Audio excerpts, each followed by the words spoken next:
السلام عليكم ورحمة الله وبركاته. أهلا بيكم في حلقة جديدة من بودكاست مذكرات قاتل، البودكاست اللي بنغوص فيه في أعماق الرعب ونكشف فيه الجانب المظلم من الحكايات اللي محدش يقدر يحكيها غيرنا. شكرا من قلبي لكل واحد دعمني، سمع، علق، شارك أو حتى خاف وهو بيسمع. دعمكم هو الوقود الحقيقي اللي بيخليني أكمل. والحلقة دي تحديدا مميزة جدا لأننا فيها هنغوص في 3 قصص رعب، كل واحدة فيهم أظلم من التانية، وكلها بتحكي وجوه مختلفة من الجنون، الغموض والخوف اللي ملوش تفسير. ولو دي أول مرة تسمعني، ما تنساش تشترك في القناة وتفعل الجرس واعمل لايك علشان الحلقة توصل لأكبر عدد من محبي الرعب. ويلا بينا نفتح صفحة جديدة من مذكرات قاتل. القصة الأولى.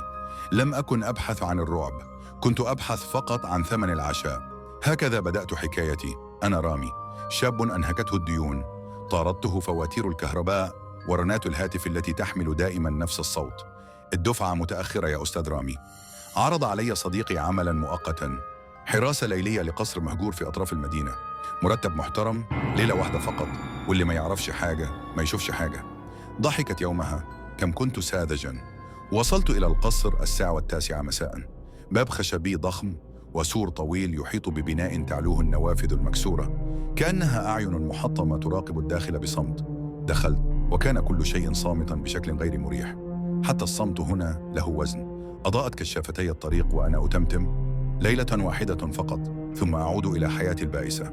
مرت الساعات الأولى بهدوء. أخرجت علبة السجائر وجلست على الكرسي أمام الباب، أحاول تجاهل ذلك الشعور الثقيل في صدري، كأنني لست وحدي. ثم بدأت الهمسات، كانت قادمة من الطابق العلوي، صوت امرأة تهمس بكلمات غير مفهومة، كأنها تتحدث بلغة لم تخترعها البشر. نهضت، رفعت الكشاف وصعدت السلم بصوت قدمي المرتجفتين. الطابق العلوي كان أكثر برودة، كأن القصر هنا يتنفس بردا. اقتربت من باب إحدى الغرف وكان مفتوحا قليلا. دفعت الباب. الغرفة كانت فارغة، لكنها لم تكن عادية. كانت الجدران مغطاة بأوراق مرسوم عليها وجهي. نعم، وجهي أنا، بنفس الملامح، بنفس الخوف الذي يسكن عيني. ارتجفت يدي وسقط الكشاف فتوقف عن العمل. وفي ظلام الغرفة سمع صوت خربشة على الجدار خلفي. استدرت ببطء، وكان هناك كائن طويل، جسده ملتف كأنه مصنوع من دخان أسود، بلا وجه، فقط تجويفان يحترقان بضوء أحمر، كأن أحدهم أشعل فيهما الجحيم. لم أصرخ، لا أعرف لماذا، ربما لأن جسدي لم يسمح لي. هربت، لا أتذكر كيف نزلت الدرج، لكني وجدت نفسي في الحديقة الخلفية، أتنفس بصعوبة وأنا أشعر أن شيئا ما يتبعني، لا أراه لكني أشعر به في ظهري. ثم سمعت صوت امرأة، نفس الهمسات، لكنها هذه المرة كانت تنادي اسمي: رامي، لا تتركنا، لقد وقعت الليلة. نظرت خلفي، لم يكن هناك أحد، لكني وجدت ورقة صغيرة على الأرض مكتوب عليها بخط طفلة: تم التعاقد مع روحك، شكرا لك على توقيعك الليلي. اليوم مر أسبوع على تلك الليلة. أجلس في بيتي، الكهرباء عادت، الديون سددت، والرصيد في البنك يزداد كل يوم دون سبب، لكنني لم أنم. كلما أغمضت عيني أرى ذلك القصر، وأسمع صوت الباب يفتح ببطء، وأشعر بأنهم قادمون ليأخذوا الباقي مني. إذا عرض عليك عمل يبدو بسيطا ويوعدك بكسر لعنة الفقر في ليلة، تذكرني وتذكر أن هناك ديونا لا تدفع بالمال. القصة الثانية. أحيانا لا يحتاج الرعب إلى شبح، يكفي أن يختفي إنسان وتبقى أجزاؤه تتحدث بدونه. في يوم رمادي من شتاء عام 2007 خرج عامل نظافة في مدينة تورسو، فنلندا، كعادته يدفع عربته بين الحاويات. لم يكن ينتظر شيئا جديدا، لكنه وجد صندوقا خشبيا صغيرا موضوعا بعناية قرب سلة القمامة. ظنه مجرد بقايا أثاث مكسور، لكنه حين اقترب شم رائحة غريبة، رائحة تشبه الدم البارد والمعدن الصدئ. فتح الصندوق، تجمد في مكانه. داخله كانت جذع امرأة، دون رأس، دون يدين، دون ساقين. حضرت الشرطة وحاصرت المكان. الجثة كانت حديثة، ولكنها بلا هوية، بلا ملامح، بلا أي شيء يمكن تتبعه. كل ما وجد داخل الصندوق هو قطعة من الورق مكتوب عليها: أنا لم أقتلها، فقط خلصتكم منها. انتشر الذعر في المدينة، خاصة أن الجريمة كانت أنظف مما ينبغي. الجثة خالية من أي بصمات، لا توجد كاميرات، لا شهود، وكأن القاتل شبح يعرف متى يظهر وكيف يختفي. بعد أيام ظهرت يد المرأة ملفوفة داخل كيس بلاستيك، في حديقة بعيدة. ثم في الأسبوع التالي وجد الرأس داخل خزان ماء قرب محطة مهجورة. الرأس كان سليما والعينان مفتوحتين كأنها ما زالت ترى قاتلها. الشرطة جمعت الأجزاء ونجحت أخيرا في تحديد هوية الضحية. جوهانا بينتا، امرأة في الثلاثينات، هادئة، لا أعداء لا خلافات، لكنها اختفت منذ أسابيع دون أي بلاغ رسمي، وكأن أحدا لم يفتقدها. التحقيقات استمرت لشهور، وكل مرة تظهر فيها قطعة جديدة من جسدها كانت ترسل بنفس الطريقة، في صناديق نظيفة موضوعة بدقة، ومع كل قطعة ورقة جديدة بخط مائل. لقد كانت تعرف سرا، والسر كان يجب أن يدفن. كلما اقتربتم أكثر اقتربت النهاية منكم. لم يقبض على أحد، لم تظهر خيوط، القاتل لم يترك خلفه إلا الصناديق والكلمات.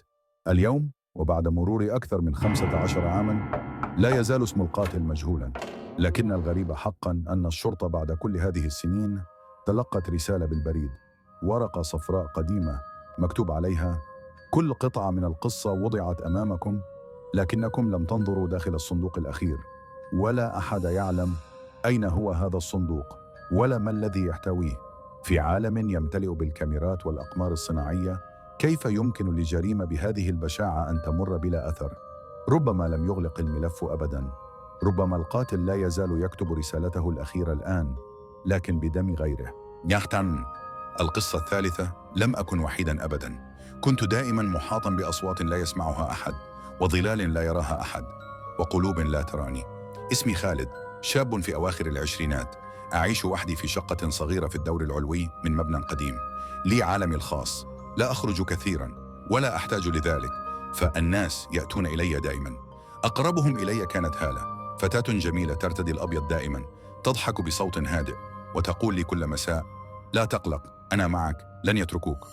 وكان هناك العم حسن، يجلس كل ليلة في ركن الصالة، يدخن سجائره بصمت ويحكي لي قصصا عن زمن لم أعشه. وسيد، ذلك الرجل الغريب الذي يمر في المطبخ ويلقي التحية ولا يرد على أي سؤال. كنت مرتاحا، غريبا لكن مرتاح. ذات مساء دخلت أمي غرفتي لأول مرة منذ أشهر، كانت تبكي. قالت لي: خالد، أرجوك، مفيش حد هنا، أنت بتتكلم لوحدك، إحنا قلنا نوديك لدكتور يساعدك. نظرت خلفي حيث كانت هالة تجلس وقالت لأمي: أنت مش شايفاها؟ دي قاعدة بتسمعنا. أمي بدأت ترتعش وخرجت وهي تهمس: يا رب ألحقه، يا رب. في الليلة التالية استيقظت على أصوات صراخ. البيت كان مظلما، كل شيء مهتز، والجدران تنزف سائلا أسودا كأنها تبكي هي الأخرى.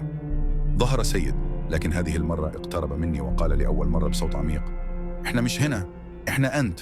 سقطت على الأرض وبدأت أصرخ، لكن صرختي لم تخرج. كل ما خرج كان ضحكة مجنونة، لم أعرف إن كانت مني أم منهم. بعد يومين كنت جالسا على سرير في غرفة بيضاء في مستشفى نفسي. الأطباء يقولون إنني أعاني من فصام حاد، وإن كل من كنت أراهم لم يكونوا موجودين قط. هالة وهم، العم حسن، ظل سيد، صوت في عقلي. بدأت أتعالج والأصوات تبتعد تدريجيا، لكنني الآن وأنا أكتب هذه الكلمات أشعر بها تقترب من جديد. أسمع ضحكة هالة وأرى ظل السيد يقف في زاوية الغرفة. إن مررت يوما بشخص يتحدث إلى لا أحد، لا تضحك، ربما هو لا يتوهم، وربما هو فقط يحاول الهرب من وحدته بأي طريقة ممكنة. الليل بيخلص، بس الشكايات لسه ما خلصتش. في قصص بتتنسي، وفي قصص بتفضل عايشة جوه دماغك، زي همسة في ودنك، زي نظرة من مراية، زي باب بيتفتح لوحده وانت لوحدك. استنوني في الحلقة الجاية، وحاول تنام النهاردة من غير ما تفكر في القصر أو الصندوق أو الأصوات اللي بتجيلك وانت ساكت. ولو لسه سامعهم، يبقى احنا اتقابلنا في الوقت المناسب. ما تنساش تعمل لايك، تشترك في القناة، وتسيب لي تعليق تقول فيه: أنا سمعت ومش هنسى. تصبح على خوف.